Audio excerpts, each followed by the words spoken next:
রহমান রহিম। এটা আশ্চর্যজনক মসজিদ ধ্বংসাবশেষ পড়ে রয়েছে।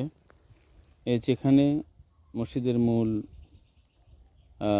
ভিত, এগুলো মসজিদের মূল ভিত 1 2 3 4 5 6 7 8টি, এক লাইনে 8টি। এরপরে আবার শুরু হয়েছে এদিক থেকে, সম্ভবত মাটি খুঁড়লে এখানে পাওয়া যাবে 1টা 2টা 3টা 4টা 5টা 6টা, তার মানে এটা একটা 7টা। এরকম করে 7টি ছিল, 7 7 করে পড়া। এদিকে এক লাইন 1টা 2টা 3টা 4টা 5টা, তার মানে 5 লাইন 5 7 35টি ভিত আমরা ধরে নিতে পারি।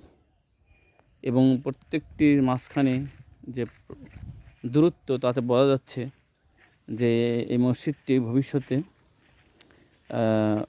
গম্বুজ ছিল ওপরে, এর ওপরে গম্বুজ ছিল।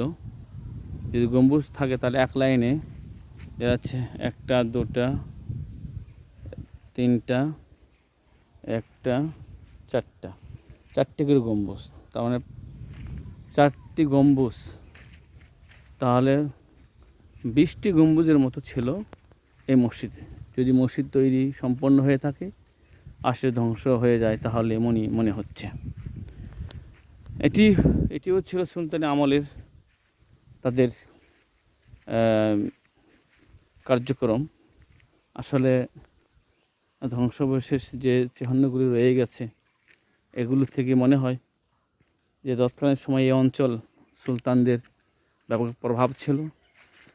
এটি ঝিনাইদহ জেলার কালীগঞ্জ থানার 12 বাজার এলাকায়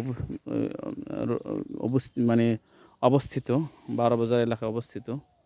একদম দেখতে পাই 1টা 2টা 3টা 4টা 5টা 6টা, আমরা এদিক দিয়ে আমার দেখতে পাই 6টা ভিত দেখতে পাচ্ছি আমার এই দিক দিয়ে।